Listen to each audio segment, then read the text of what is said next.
two hard games. I mean, two teams that are playing well. Arkansas had Florida, and Florida came back and beat them at the end. Tennessee, I watched some of the LSU game just because I watched it on TV. I haven't really scouted them yet, but LSU is a terrific team, and they beat them really good. So you're talking about two tough tests for our team, and I'm anxious to see in a hostile environment how we do, and then against a really physical team, how do we do? Our first question is from Larry Vaught of the Danville Advocate Messenger. Yeah, John, can you just update, if there is any, on Julius and what you maybe will try to do going forward with him, or how concerned you are about his cramping and things? Well, first of all, I really believe he's got to get to cramping in practice. He's got to go that hard in practice.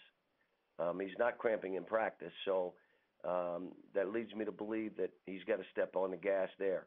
Second thing is we probably got to get him a quicker rotation so that he's in and out instead of staying on the floor 7, 8, 9 minutes, 10 minutes.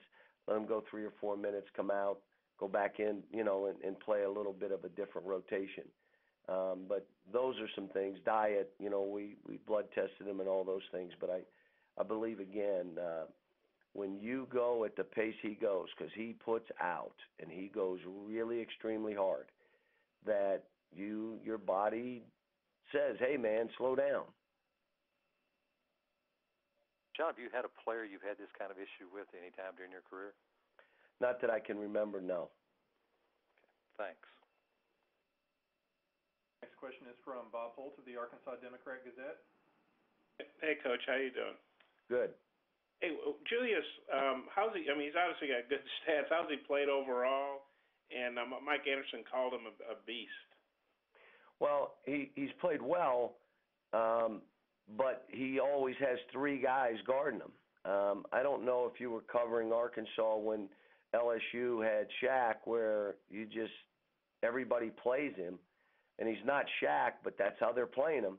So you have, you watch tape, when he catches it, he literally has 3 guys on him. The guy guarding him and the 2 nearest guys crowd him. If it's driving, they collapse all 5. If it's in the post, they're collapsing 2 guys on him, and it's what he's doing. We're trying to get him to, if he feels a quick trap, get rid of it. But it's hard because, he's working hard, and they're taking a lot of his stuff away that way. But he's still rebounding the ball. He's running the floor well, double-digit rebounds. You sometimes have to play the game as it comes. And then you look at Arkansas, they're already in an 0-2 hole, and they got a couple road games coming up. What kind of sense of urgency or desperation do you think they may be playing with tomorrow night? They always play well against us. I mean, they always do. The games that I've coached against Arkansas, they play well. They're a terrific shooting team from the 3, from the 2, from the free throw line. They're scrambling their defense. They're playing some 2-3 zone. They're still, pressing and trapping and scrambling. Sometimes trap, switch, pick and rolls. Doesn't matter who it is. They're playing. I mean, I think the Texas A&M game was a little bit of a anomaly, but what I saw in the Florida tape, they're a terrific team. Next up is Kyle Tucker of the Louisville Courier-Journal.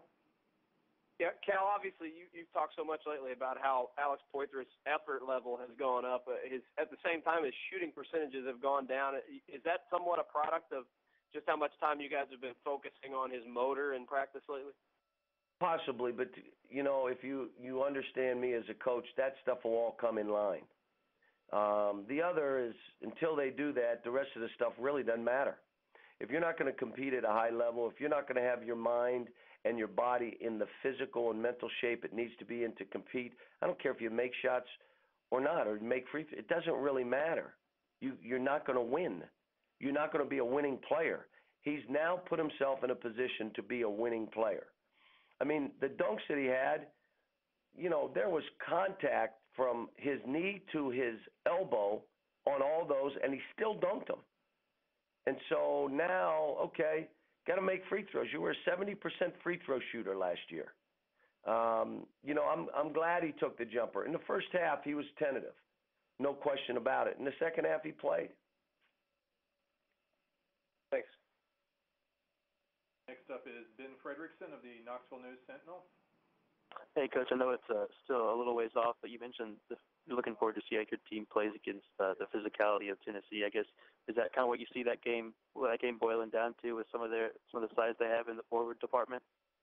That and their guards are really active and long, and again, I watched about 5 minutes on the TV version, so it wasn't any tape of LSU, and they were dominating. I mean, they were truly dominating. Their guards shot the ball and got to the lane, and their bigs did what they needed to do against Johnny O'Brien's really a good player now, and so they are good, and it's funny how this league is playing out. Georgia has played well. Texas A&M, and I may say that Arkansas game was an anomaly. They come back and beat Tennessee on the road, so maybe it wasn't. I don't know.